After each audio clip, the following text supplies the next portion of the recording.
let's write Shift E. I want it to be reversed and also inverted over the note A4. Hello everyone and welcome to another episode of Homemade TV.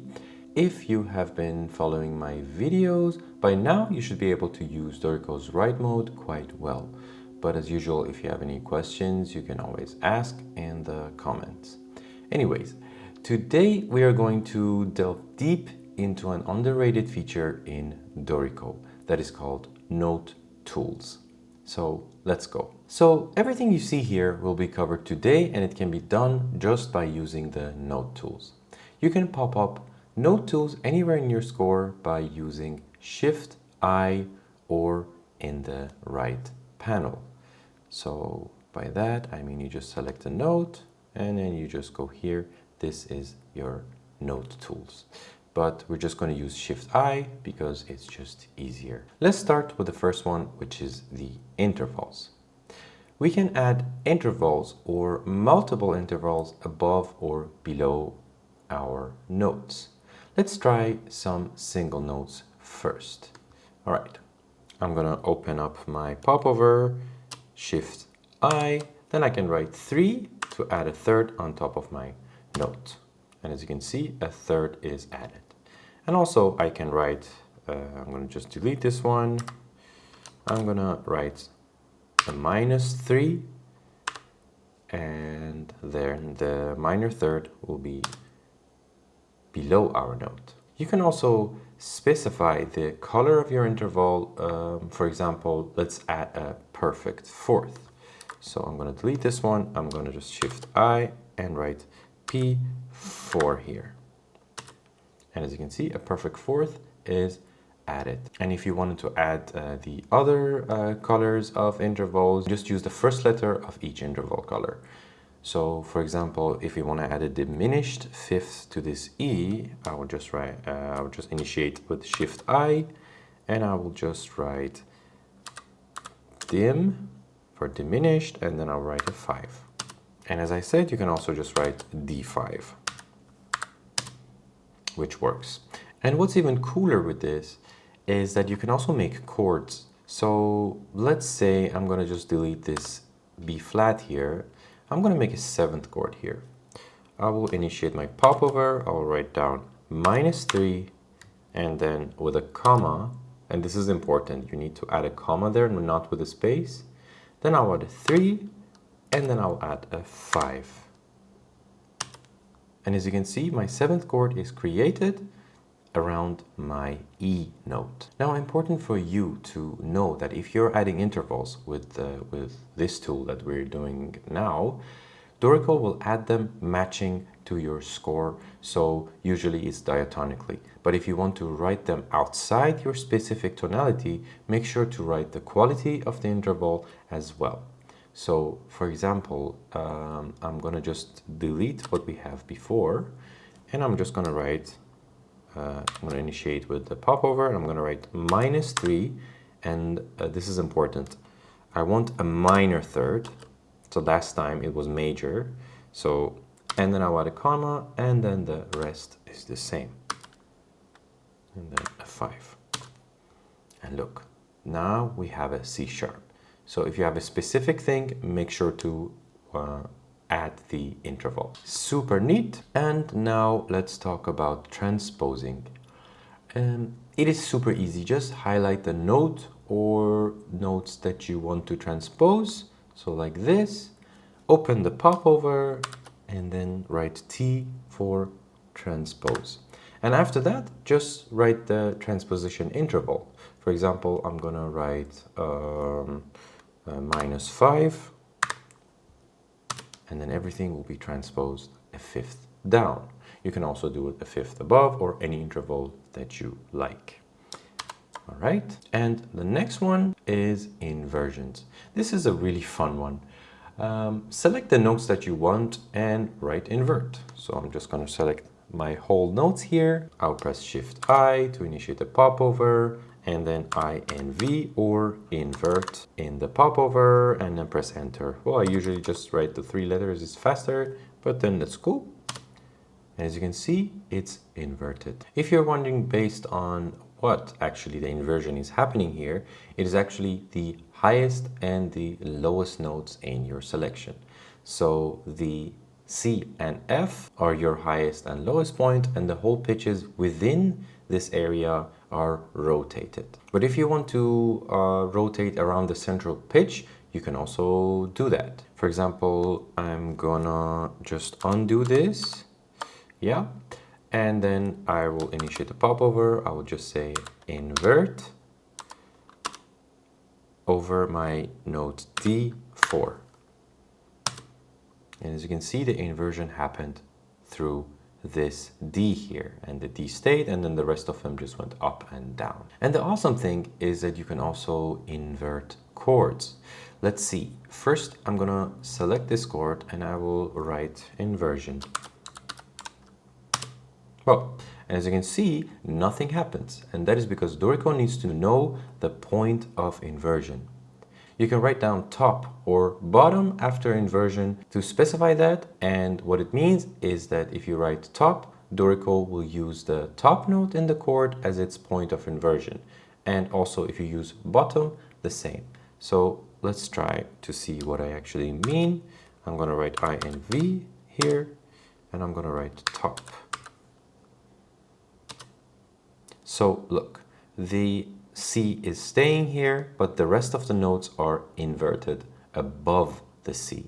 And if you put bottom, INV, bottom, whoop, the bottom had a typo, and then the E stays, and then the other ones go down. And if you want your inversion to happen diatonically, it's also possible.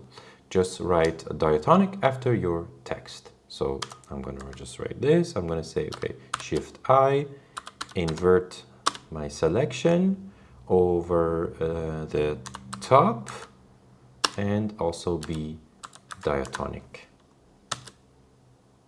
Super neat. So now it just inverted diatonically. And next up is reverse. You can do pitch or rhythm reverse or both. For rhythm, use RM or just write rhythm. For pitch, write pitch or just so. I'm gonna write, well, actually, I'm gonna just press the popover, bring out the popover. Then I'm gonna write rev for reverse, and then I'm gonna write PT. And I'm gonna put the mouse down a bit. As you can see, my pitches are reversed and the rhythm is staying the same. Now let's try the other way around. Shift I, rev, and R, what was it? RM, yeah, rev RM. And now the rhythms are getting inverted. And if you just do without anything, everything will be reversed. And the fun thing here is that you can also combine the inversion and reverse commands as well. So let me just go back to where it was. Yeah. For example, let's write Shift E. I want it to be reversed and also inverted over the note A4.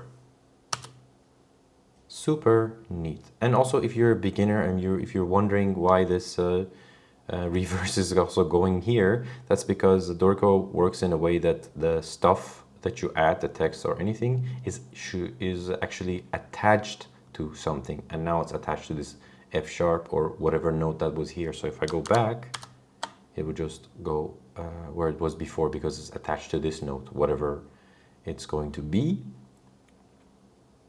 And before we go into the next part of the video, I want to kindly ask if you're enjoying the video. Now will be the great time to hit that like button, and if you're not subscribed yet, please do, as I post multiple videos per month, either about Dorico or anything cool about music composition and production, and also, well, theory stuff. Anyway, let's now talk about rotation. This is quite a fun one. It basically rotates the row of your notes, and every time you do it, it rotates again. So let's try. I'm gonna initiate the popover, and I'm gonna just write. Actually, I don't remember if it with the ROT it works. Yeah, with the ROT it also works. Great. Now look, what happened is that every time you use this tool, everything rotates. So imagine the F was first here, but then it was pushed back, and then the F is now in the beginning. So if I do it again, it would again rotate. So I'm going to just rotate again. Now F goes again forward. Just put your eyes on the F. It's like a little tank wheel. It's just like a chain. But the thing is, you can also just rotate rhythm or just pitch. I'm gonna go back, nice, Shift I, rotate, pitch. Now keep your eyes on the note, so I'm gonna press enter. So the pitch changed, but this note, you see the rhythm here, the 2/8 notes, they're still staying there. And you can also do just with the rhythm. So I'm going to write rot RT, and it also works with the rhythm. So Shift I, I'm going to write rot RM. And as you can see now, the pitches are the same, but then the rhythm is just jumped forward. So these 8/8 notes are now one step ahead.